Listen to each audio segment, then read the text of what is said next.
احمد بلال صاحب، آپ سے بات کا آغاز کرتے ہیں. جب ہم فیکٹرز کی بات کرتے ہیں، عوامل جو بدل سکتے ہیں حالات کو اس ایک مہینے کے اندر، دیکھیں میاں نواز شریف صاحب کا مقدمہ چل رہا ہے نیب عدالت میں. ایک پاسبلٹی یہ ہے کہ ان کے خلاف فیصلہ آ جائے اگر کنوکشن ہو جاتی ہے. اس کا اثر کیا یہ ان عوامل میں سے ہے؟ ظاہری بات ہے ان کی اہلیہ علیل ہے، اس وقت وہ ملک سے باہر ہے. ایسی صورتحال میں کوئی فیصلہ آ جاتا ہے، وہ کتنا اثر ڈالے گا؟ جو نیب کی کارروائیاں چل رہی ہیں ایز بی سپیک، آج بھی ایک کینڈیڈیٹ مسلم لیگ نون کے NA-59 سے قمر الاسلام صاحب، ان کو نیب نے اٹھایا ہے صاف پانی اسکینڈل کے اندر، ان کو گرفتار کیا گیا ہے. اس طرح کے عوامل، کوئی عدالتی فیصلہ، نیب کی کارروائیاں، یہ بھی کنٹریبیوٹ کریں گے یا اس سے فرق نہیں پڑتا؟ دیکھیے 3-4 چیزیں جو امکانات کی دنیا میں نظر آتی ہیں کہ شاید ہوں گی. آپ نے ایک کی طرف اشارہ کیا ہے کہ ان کی اگر جو مقدمے چل رہے ہیں ان کے اندر ان کی کنوکشن ہو جاتی ہے اور وہ مجرم قرار دے دیے جاتے ہیں تو اس کا کتنا بڑا امپیکٹ ہوگا. اس کا میرا جواب یہ ہے کہ ایک تو خیر ذہنی طور پہ نواز شریف صاحب نے خود بھی اور PMLN نے بھی لوگوں کو تیار کیا ہوا ہے کہ موسٹ لائکلی ان کے ایڈورس فیصلہ آئے گا، اور وہ یہ پہلے بات کہتے رہے ہیں کہ یہ اس لیے آئے گا کہ ان کو وکٹمائز کیا جا رہا ہے، ان کے ساتھ انصاف نہیں ہو رہا، ان کی سنوائی نہیں ہو رہی. تو یہ میرے خیال میں کوئی بہت بڑا شاکنگ یا نئی چیز نہیں ہوگی، خاص طور پہ ان کے حامیوں کے لیے. لیکن جو چند چیزیں غیر معمولی سرپرائز ہو سکتی ہیں وہ یہ ہے کہ مثال کے طور سے اگر میاں صاحب اگر اب ملک واپس نہیں آتے، وہ اور مریم نواز اگر بیگم صاحبہ کی عدالت کے باعث اس پورے عرصے میں اب وہ ملک سے باہر رہتے ہیں، اسی ان کی ایبسنس میں ان کی کنوکشن ہو جاتی ہے اور وہ ملک سے باہر رہتے ہیں، ان کو ایبسکانڈرز ڈکلیئر کر دیا جاتا ہے، تو یہ کتنا ان کو ایڈورسلی افیکٹ کرے گا. ایک تو یہ میرے خیال میں ہوگا. لیکن آپ یہ ڈیپینڈ کرے گا کہ آپ اس کو سیل کیسے کرتے ہیں، لوگوں تک کیسے بات سیل کرتے ہیں، بیگم صاحبہ کی طبیعت وہاں کیسی رہتی ہے. اور 2 باتیں اور ہیں. ایک تو مثلا اس قسم کے سکینڈلز ہیں جو شاید ان ایکسپیکٹڈلی ایکسپلوڈ کریں، جیسے ریحام خان صاحبہ کی کتاب پتہ نہیں بھی آئے گی نہیں آئے گی، اس کے مندرجات اچانک سامنے آ جائیں گے، فلیش ہوں گے، وہ ایک فیکٹر ہو سکتا ہے کیونکہ وہ کتاب تو ظاہری بات ہے اس کا ایک مسودہ لیک ہوا، ڈسکس ہوا، پتہ نہیں اس کی اہمیت کتنی رہتی ہے کتنی نہیں رہتی. جی لیکن اگر فرض کریں اس کی چیزیں سامنے آئیں اور ریحام خان صاحبہ اسے اون کریں اور اپنے ذاتی طور پہ تجربات کی بنیاد پہ بتائیں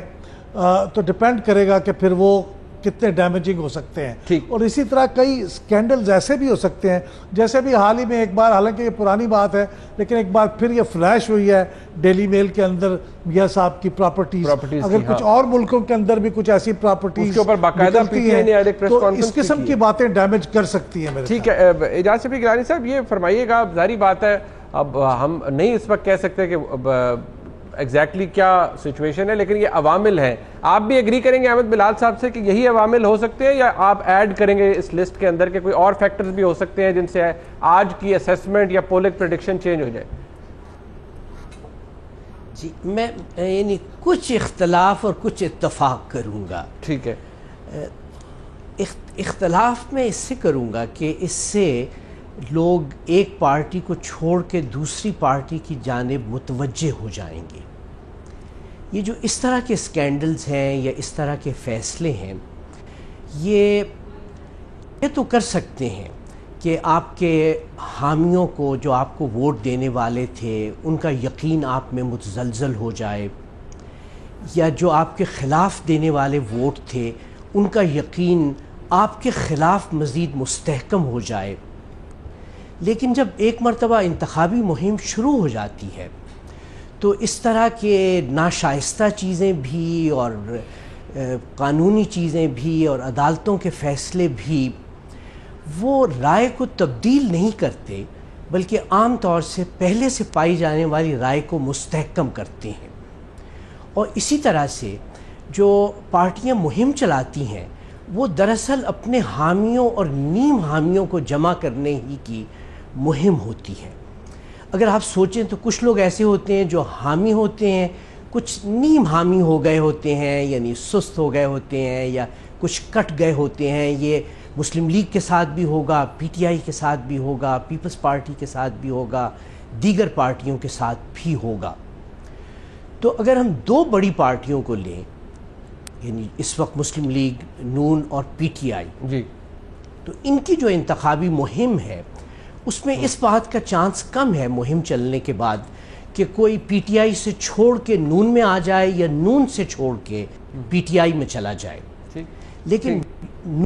روٹھے ہوئے اس میں واپس آ سکتے ہیں، پی ٹی آئی کے روٹھے ہوئے اس میں آ سکتے ہیں، اور جو تیسری جماعتیں ہیں چھوٹی،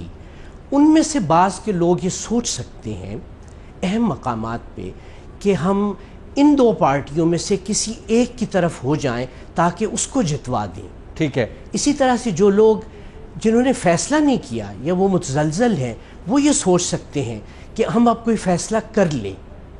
اس لیے انتخابی مہم کے دوران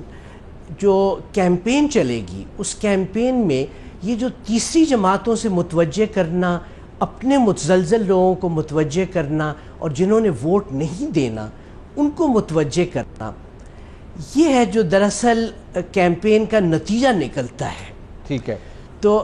میرا خیال یہ ہے کہ اس مرتبہ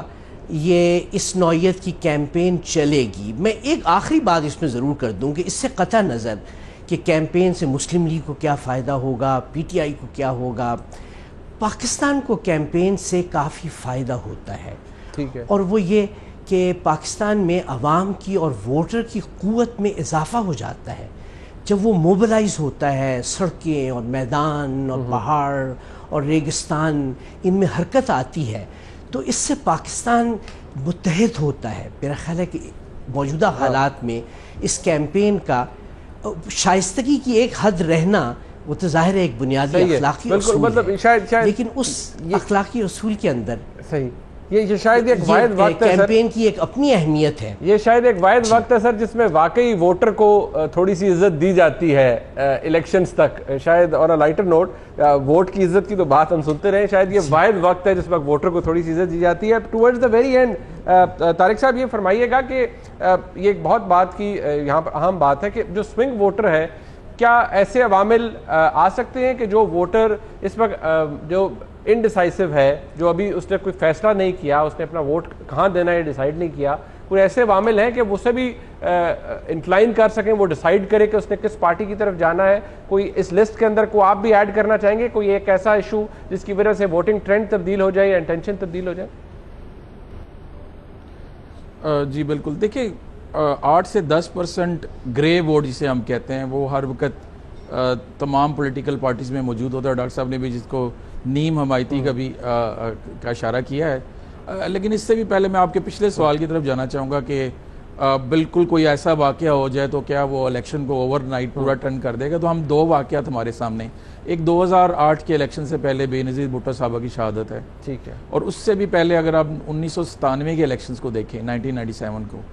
پیپلز پارٹی جو پاور میں تھی ایک دم سے وہ ان کا ووٹر گھر بیٹھ گیا تھا۔ تو یہ 2 ایسی ہمارے سامنے مثالیں، اس طرح نہیں ہوتا کہ ایک دم جس طرح ڈاکٹر صاحب فرما رہے ہیں کہ اگر آج وہ پی ایم ایل این کا ووٹر ہے تو کل وہ پی ٹی آئی کا ووٹر ہو جائے گا، یا پی ٹی آئی کا تو پی ایم ایل این۔ اصل میں ہم کہتے ہیں گرین سے وہ گرے میں جاتا ہے پہلے۔ تو اگر کوئی ایسا ارتعاش پیدا ہوا الیکشن سے پہلے تو اس کا احتمال تو یہی ہوگا کہ وہ اس پارٹی کا ووٹر جو ہے وہ ووٹ نہ کرے، لیکن یہ بہت کم احتمال ہے کہ وہ دوسری طرف چلا جائے۔ ٹھیک ہے، تو دیکھنا یہ ہوگا کہ کیا وہ ارتعاش جو ہے وہ خدا نہ خواستہ کہیں اس طرح کا تو نہیں ہے جیسے 2008 کے الیکشن سے پہلے کا تھا، اس کی ارتعاش اتنی زیادہ ہے کہ ایک دم سارا ووٹ سوئنگ ہو کے پیپلز پارٹی کی طرف چلا گیا تھا، یا کہ وہ ارتعاش اس طرح کا ہے کہ ووٹر ناراض ہو کے گھر بیٹھ جائے گا۔ ٹھیک ہے، ایک ریپڈ فائر ہے، مجھے ایک ورڈ کا آنسر چاہیے اس پہ اپنے تمام گیسٹ سے۔ آگے آج کے بعد کیا ہوگا یا ووٹنگ ٹرینڈ کیا ہوں گے، نیکسٹ سروے کیا ہوگا، لیکن اگر ہم آج کی بات کریں تو ڈاکٹر صاحب آج کی تاریخ میں ظاہری بات ہے آپ کی اسیسمنٹ، آپ کے تجزیے کے مطابق کس کی حکومت بنتی بھی نظر آ رہی ہے، کون میجورٹی لیتا ہوا نظر آ رہا ہے، پیپلز پارٹی، پی ٹی آئی یا P M L N? Just one word آپ کی اسیسمنٹ آج کے نزدیک۔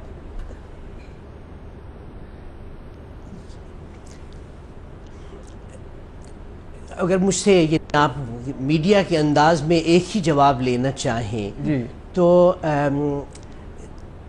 پارلیمنٹ کے اندر سیٹوں کی تعداد کے لحاظ سے جی غالباً اب بھی پی ایم ایل این پہلے نمبر پہ اور پی ٹی آئی دوسرے نمبر پہ اور پیپلز پارٹی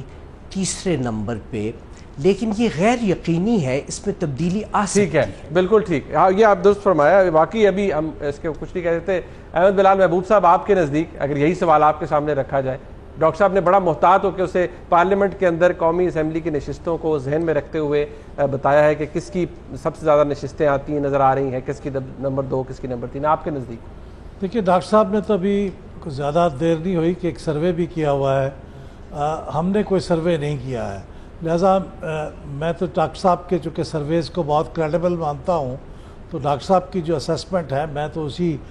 کو سیکنڈ کروں گا۔ میرا بھی یہ خیال ہے کہ ایسی صورتحال نظر آ رہی ہے اور یہ بدل بھی سکتی ہے۔ آج کے لحاظ سے طارق صاحب آپ بھی پھر بتائیے گا کہ کس پارٹی کی میجورٹی، نمبر آف سیٹس کس کی زیادہ نظر آ رہی ہیں آج کی تاریخ میں؟ 25 جون 2018 کی بات میں کر رہا ہوں۔ جی میں صرف ایڈ کروں گا ڈاکٹر صاحب کی بات میں، گو کہ پی ایم ایل این زیادہ سیٹیں لے گی، لیکن مجھے ایک معلق پارلیمنٹ نظر آ رہی ہے، ہنگ پارلیمنٹ نظر آ رہی ہے۔ میرا یہ خیال ہے کہ تمام جو سیاسی جماعتیں ہیں وہ اتنی سیٹیں نہیں لے سکیں گی، چاہے وہ پی ایم ایل این ہو یا پی ٹی آئی ہو یا پیپلز پارٹی ہو، چاہے وہ نمبر 1، نمبر 2 یا نمبر 3 پہ ہیں، کہ وہ سنگل ہینڈڈلی گورنمنٹ فارم کر سکیں۔ تو مجھے ایک معلق پارلیمنٹ نظر آ رہی ہے۔ بہت شکریہ ڈاکٹر اعجاز شفیق گیلانی صاحب، طارق جنید صاحب، آپ کا، احمد بلال محبوب صاحب میرے ساتھ موجود تھے۔ آج کی تاریخ یعنی 25 جون 2018، ٹھیک ایک مہینے پہلے ہم نے الیکشن سے یہ پروگرام آج کنڈکٹ کیا ہے، ترتیب دیا تھا۔ اس میں ملک کے جو لیڈنگ سروے کنڈکٹ کرتے ہیں، جو پولسٹرز ہیں، آپ نے ان کی اسیسمنٹ سنی۔ ظاہری بات ہے ڈاکٹر اعجاز شفیق گیلانی صاحب نے یہ بات رائٹلی پوائنٹ آؤٹ کی ہے کہ لاسٹ سروے مئی 2018 کے اندر ریلیز ہوا، لیکن اسی کے اوپر اسیسمنٹ کرتے ہوئے آج کے حالات، جو معروضی حالات ہیں، ان کو ذہن میں رکھتے ہوئے آج ایک اسیسمنٹ آپ کے سامنے پیش کی گئی ہے۔ جاتے جاتے یہی پیغام ہے کہ 25 جولائی کو اپنا حق رائے دہی ضرور استعمال کیجیے، یعنی الیکشنز کے اندر ووٹ ضرور دیجیے۔